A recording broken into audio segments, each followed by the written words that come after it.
Erin Dupree with the Oracle Applications Users Group. Welcome to this session of Ask the Experts. Before we get started, I would like to go over a couple of housekeeping items. You will be on mute throughout the presentation, but you can type your questions into the question box in your control panel. We are recording this session and it will be available online later today. I'd like for you to meet your experts. Unfortunately, Christine Hipp was not able to join us, but we do have our agenda chairs on the call today. First up, Elisa Johnson, Agenda Chair. Good morning, everyone. Elisa, do you want to tell us a little about yourself? Sure. I am a Senior Program Director at KEST for our applications practice, and I've been in the Oracle space more years than I'd like to say, but worked with both EBS 11i, R12, and now ERP Cloud. I have served on the board of directors for 6 years, and I am currently serving as the president-elect and will be president next year. And one of my favorite things to do is actually to present at OAUG events. Great, thank you, Elisa. Next up, we have Kaberi Nayak. Kaberi, would you tell us a little about yourself? Yeah. Welcome, everyone. This is Kaberi Nayak. I work as an Oracle Apps DBA for MITRE Corporation, and I have been the agenda chair for the last 4 or 5 years. I have been on the OAUG Board of Directors, and right now I'm also the OAUG Education Committee chair, and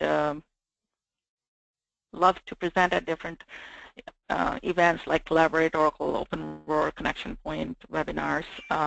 My expertise is basically Oracle database administration, specifically supporting Oracle eBusiness Suite and Oracle PeopleSoft.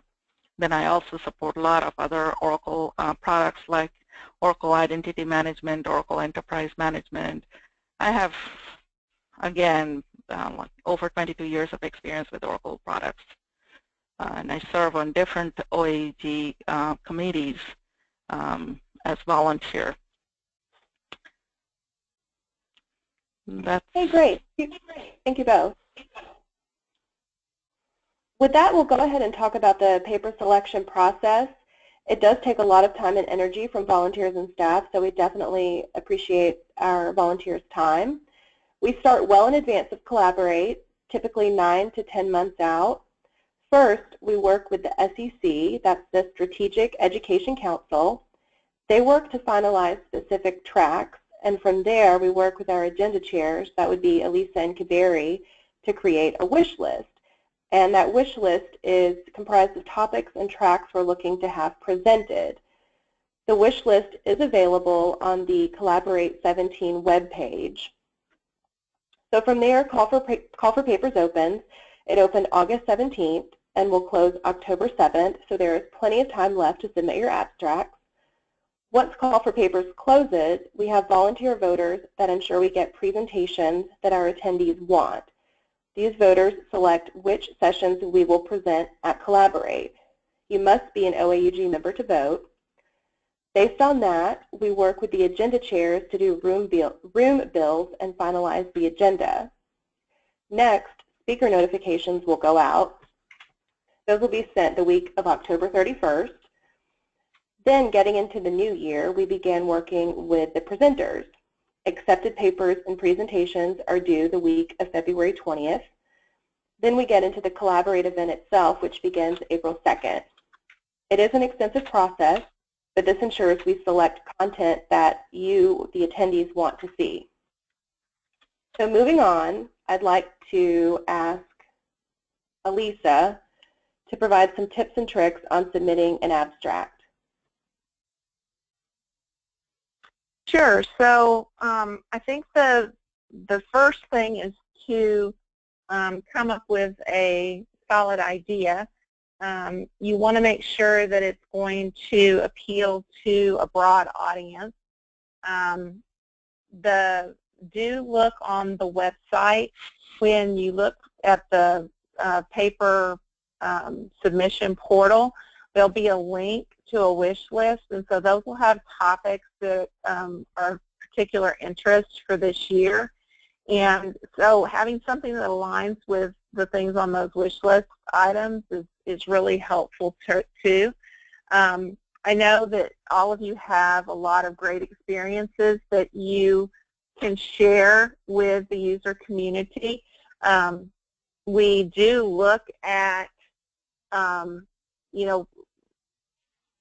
customer stories, anything where a customer's had an innovative solution or implemented something that's a new product or new version. We really focus in on those types of presentations because we feel like that's something that the attendees want to see. Do get your peers, in your office to take a look at your abstract and your objectives. It's always good to have a second or third set of eyes on those, just to see if they see anything that could improve the submission. Don't just limit yourself to one submission. If you have multiple ideas or multiple topics, please do submit those. We do have some limits on what will be selected. So 7 per member company and 3 per presenter. So, but that's not what you're limited to submitting. So you can submit, as many as you want. It's just that's the limit that can be accepted. It is a good idea to come up with a catchy or descriptive title because, as you can imagine, especially in some track areas like financial, there are hundreds of submissions, and there's limited space.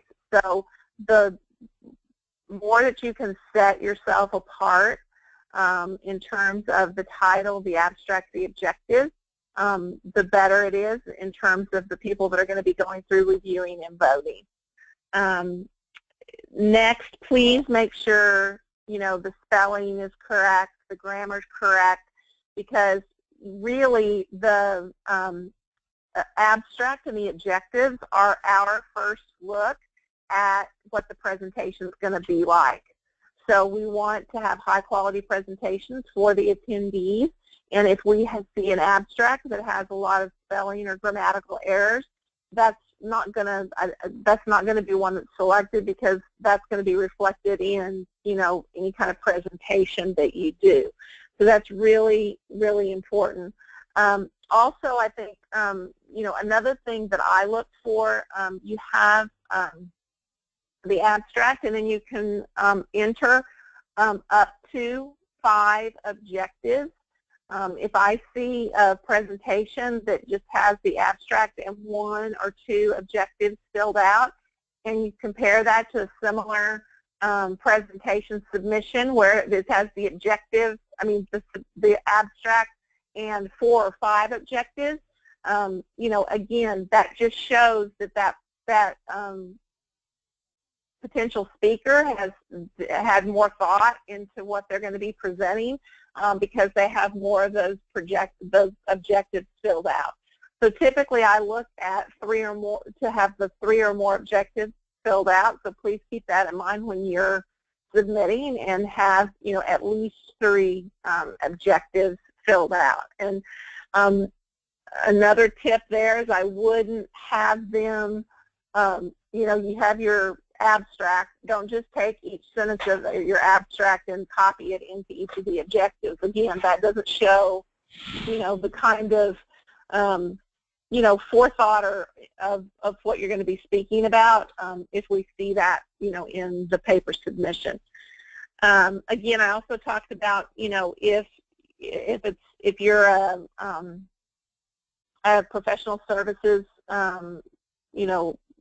consulting firm, If you have a customer that you can present with and give that customer the top billing on the presentation, that always gets more attention in terms of the selection, because we do want for our attendees those real life true customer stories that we can share with them.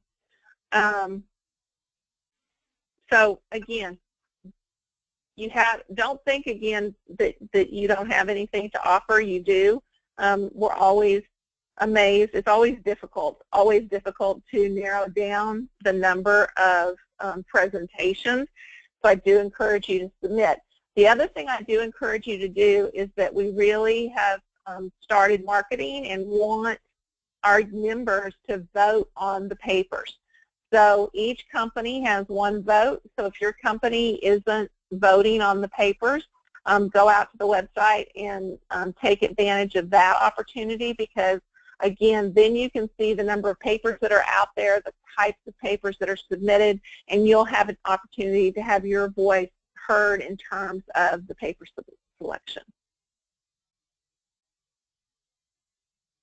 Thank you, Elisa. That's all great information.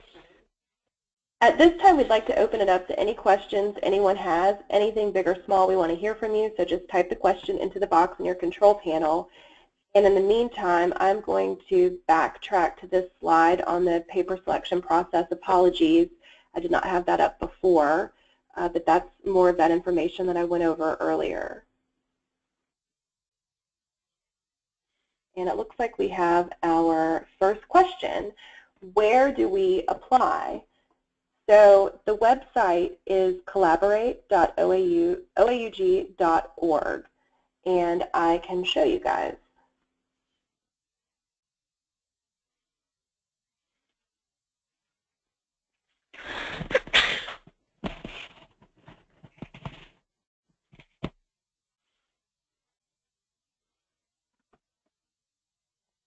So hopefully one can see this, but you'll go to collaborate.oaug.org,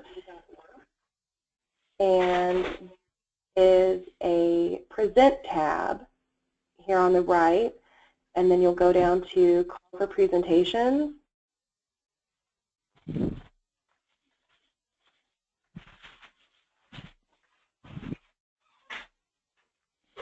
And there's some relevant information here on dates, important dates, and then you'll click this button here to submit a presentation proposal. And there is more information here, and it's just a very simple process. If you have a login already, you'll put that information here. If you don't, you can register here.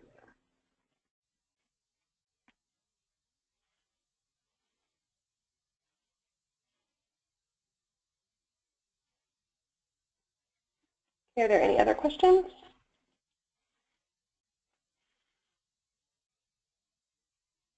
Okay, Lisa and Kaberi, someone is asking, how long should the average presentation be and how many slides? Okay, so that's a great question. So the average presentation should be, you have an hour, so it probably should be around 45 minutes with 10 minutes for questions and answers, because you have to have time to get your stuff picked up and the next one person come in.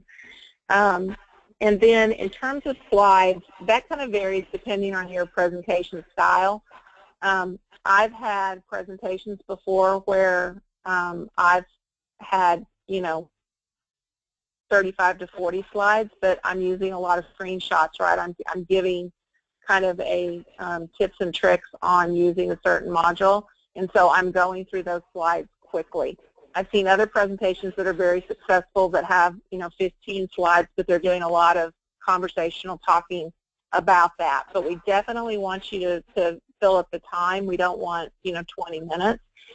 Also, it's, again, just like running the abstract and objectives past your peers, it's a great idea to practice ahead of time. Get some of your peers to listen to you give your presentation, and that'll help you gauge how long, and if you need to add content to meet the time period. Yeah, this is Kabiri. I wanted to add a little bit. Again, the number of PowerPoint slides depends on your presentation style. Like Alyssa already mentioned, I mean, some people can have 15 slides and then they do more detailed talking, or sometimes they can have demos to be shown, you know, live demos to the audience. So that's kind of varies. But again, I mean, the best thing to gauge is having a presentation for 45 minutes and keep some time for Q&A, because we have also seen people have like 50 PowerPoint slides and they barely made the whole 1 hour and didn't leave rooms for any Q&A, which is not what we would like to see. Okay, great. The next question, someone asks, if they apply now and if selected, when is my final presentation due? And accepted papers and presentations are due the week of February 20th, so plenty of time to get those in.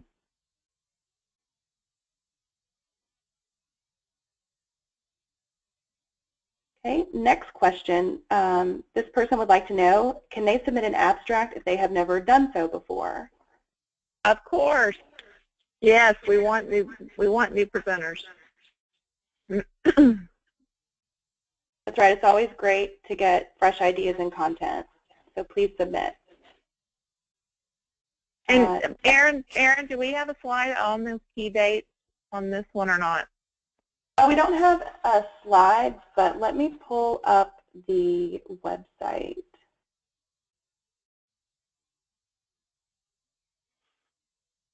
Yeah, I think that we probably should include it for the next round. Okay.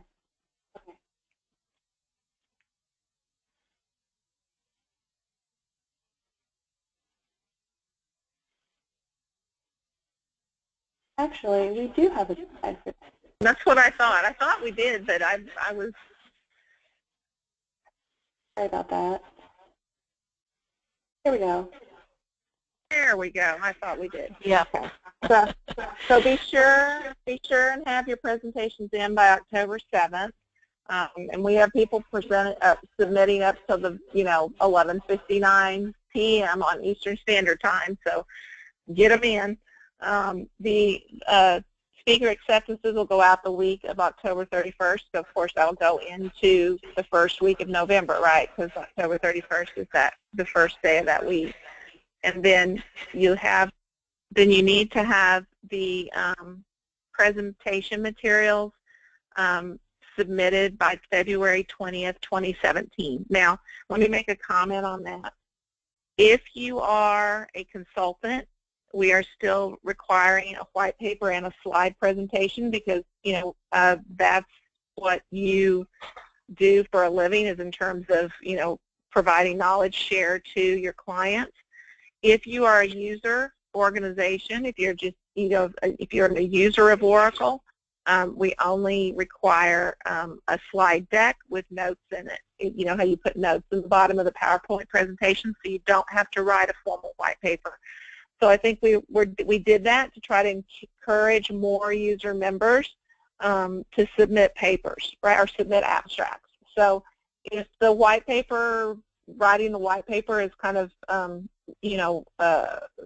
putting you off a little bit in terms of submitting, if you're an Oracle user, don't let that hold you back, because you are only required to do the PowerPoint presentation and putting notes in the slides.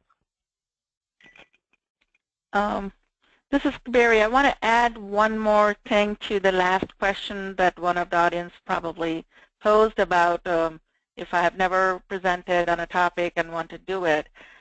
Just only one caveat to it. Unless you're working on it or in a project, I mean, sometimes people like to hear buzzwords that are hot topics and just want to present without having some previous knowledge while using it or implementing it. Then I would ask you to rethink about that, because if you're working on a project on the topic and you haven't presented anywhere, yes, go ahead, do it, because that you have the knowledge to share with others. But if you are planning to just read material online and write up a paper or presentation, I think that's probably not as good of an idea. Yeah, pick a topic that you've actually done it, right? Been there, done that. Yep. Exactly, because then you have some experience that you would like to share with others who have not yet been there, and that would be a valuable information for them.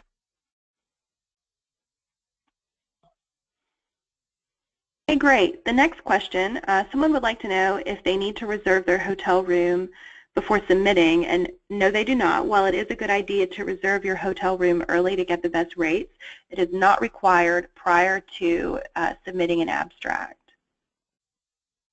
Yeah, and you'll have, I mean, Vegas has lots of rooms, so you'll have plenty of time once you've been, you know, accepted to do that. And on that note, someone is asking, is my conference registration free if I present? And yes, it is, but keep in mind that only applies to the primary presenter. To clarify that for any new presenters attending this session, I mean, when you're co-presenting with other team of people, one or two, then only the primary presenter gets it. So that's the clarification on that. And Elisa and Barry, this person would like to know, what level Oracle user should the presentation address? I can take that. Basically, we have attendees who are newbies a few years into the Oracle applications, and we also have attendees who have multiple years of experience. So when you submit, there is an option, you know, what level of audience you're expecting, because if your topic is something, you know, I would like to talk in the sense about college classes, you know, 101 type of, which is giving some basic information for beginners, then you can submit for people who have used application for 2 to 4 years. Or if you are really getting into in-depth on something, you can just mention for more, you know, number of years experienced user attendees. So there is a point where you can clarify what you're trying to share. And there's all level of people that come to collaborate, right? There's a lot of people that's their first time there. They've never come before, so they like that more basic, you know, educational type session. So really, we try to provide classes for the full range. Okay, great. Thank you both. That's great information. We have another question. When encouraging teams of presenters, do you recommend or prefer a technical and functional representative from a user company, or one or the other plus a vendor representative? It really depends on the topic, right? So if you, let's give an example. If you were presenting on upgrading to EBS 12.2.5, well, there's a functional and a technical component on that topic. So you could have both on the presentation. If you were only doing functional, then what I would do is in the title, abstract, objectives, make it completely functional focused. You could say how to prepare your users for the changes coming in Release 12. So that would show the people that are attending your session or are looking at your paper, hey, this presentation is going to be functionally focused. On the other hand, if you were having just a technically focused paper, say all the ins and outs of online patching in 12.2.5. Well, that's going to be very DBA specific, and so then you would just need a technical presenter, right? Because they're really just talking about the technical aspects. I mean, I would love to see a presentation with both. I think all three appeal to different types of attendees. So really depends on the topic. Correct, Elisa. I mean, yeah, it's the topic that decides who you want to be bringing in as presenters.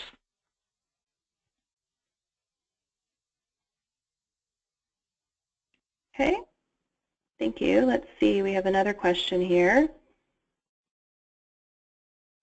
Just a follow-up to that question, thinking of the HR interface between ADP and EBS. Okay, so if you were presenting that topic, again, if you have a really good story to tell that's both functional and technical, then get somebody to do that, right? And then in your abstract, you need to really communicate that we're going to be talking about having success both from acceptance of the new, user acceptance and technically implementing, right? So just be clear that you're going to be covering both, and that was, I mean, again, from my perspective, I think that would be a great topic.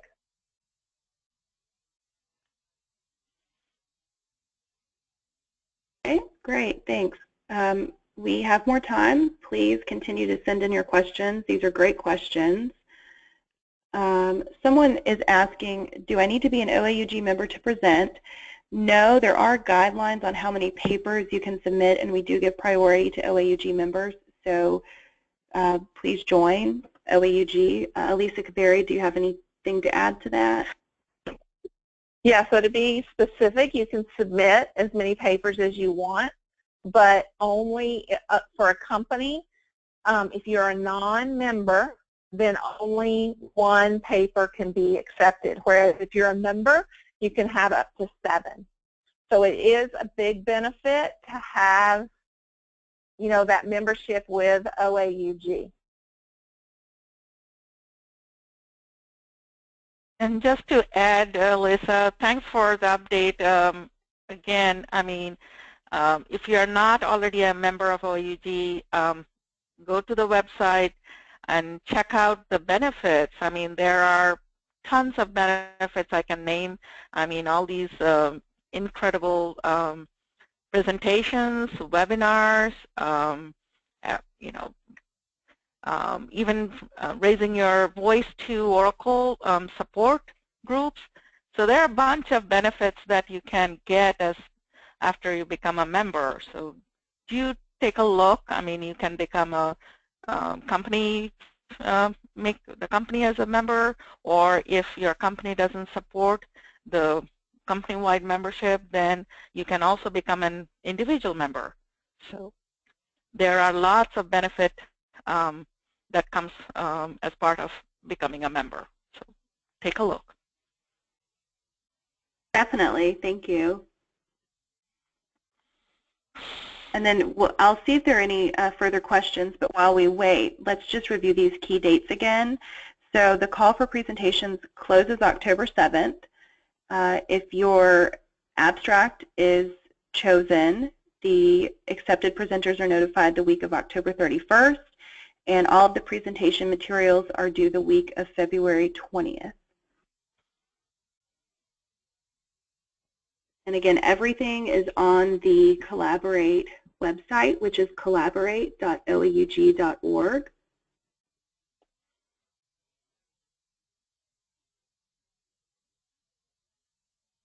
Are there any other questions?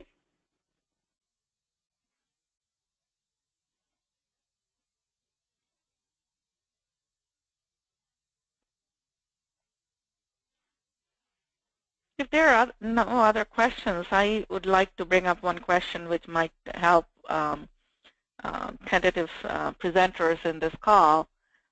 Sometimes we find people submit papers, then they switch companies in between, because obviously we're talking 2 months in, and then the question comes up, what do I do now? If you submitted your paper, you got selected, and then you happen to switch companies or whatever. And those presenters later on ask the question, what do I do now? And basically, the quick, short answer is you basically contact Erin or one of the members at the OUD Collaborate team, and they can help you from there, switching the company name on your presentation. That's a great point. Thank you for pointing that out, Kiberi. Yeah, I'm just thinking loud. What else keeps coming back every year? Oh yeah, no, that's great. Thank you. So if you think of anything after the webinar today, please feel free to reach out to me. My email address is on the screen. I'll be more than happy to answer any questions that you have. Thank you all for joining today. I know it's the Friday before a long holiday weekend. Are there any further questions before we wrap it up?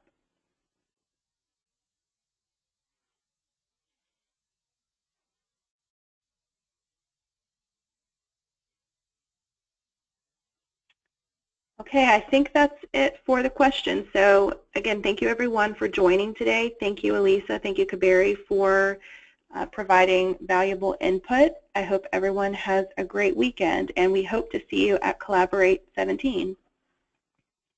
Thank you, everyone.